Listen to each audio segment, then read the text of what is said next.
Буратино балалар бакчасында юл хәрәкәте куркынычсызлыгын пропагандалауга зур игътибар бирелә. Юл хәрәкәтендә грамоталы катнашучылар күнекмәләрен үзләштерү өчен профилактик чаралар һәм дәресләр даими үткәрелә.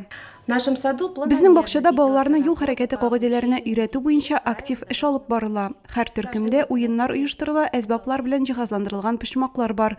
Даими рәвештә автокласста дәресләр уза. Алар сезонлы үзенчәлекләрне исәпкә алып, әти-әниләр өчен дә, балалар өчен дә үткәрелә. Һәр төркемдә тематик почмак бар. Ул балалар өчен дә, ата-аналар өчен дә каралган. Яшь үзенчәлекләрен исәпкә алып, нәниләр юл хәрәкәте кагыйдәләрен өйрәнәләр.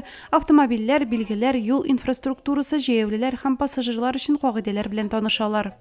Автошәһәрчектә булган интерактив җиһазлар практик күнекмәләрне чынбарлыкка якын шартларда эшләп, дәресләрне кызыклы үткәрергә мөмкинлек бирә. Я очень люблю изучать дорожные правила.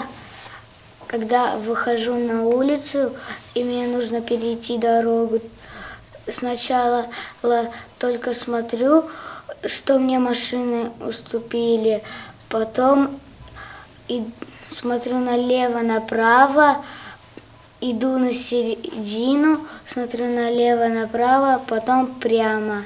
Должно быть светоотражающий элемент. Он нужен, чтобы машина тебя заметила в темноте.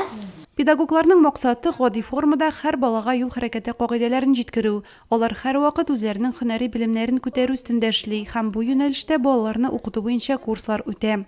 2022 елда Яшел ут конкурсының район этабында Буратино мәктәпкәчә белем бирү учреждениеләре арасында җиңүче дип танылган. Быел да балалар бакчасы яхшы нәтиҗәгә ирешергә ниятли. Бәйгенең бурычы мәктәпкәчә белем бирү учреждениеләренең эш нәтиҗәлелеген арттыру һәм балаларда юлда куркынычсыз йөрү күнекмәләрен тәрбияләү. Һәр яшь төркеме өчен Татарстан Республикасы тормыш иминлеге фәнни үзәге файдалы дәресләр әзерли. Балалар төрле темаларны өйрәнә һәм ныгыта. Уен, интерактив җиһазлар куллану, автошәһәрчектә эшләү кечкенәдән үк юлда ориентлашырга ярдәм итә. Гөлфия Гыймалтдинова балалар бакчасында еш кунак чираттагы очрашуда ул тәрбияләнүчеләргә балалар кәнәфиен куллануның мөһимлеге турында сөйләде. Балалар ата-аналар белән бергә өйдә мәгълүматны өйрәнә алсын өчен белешмәләр таратты. Айгөл Сергеева, Илшат Мәхмүтов, Нурлат хәбәрләре.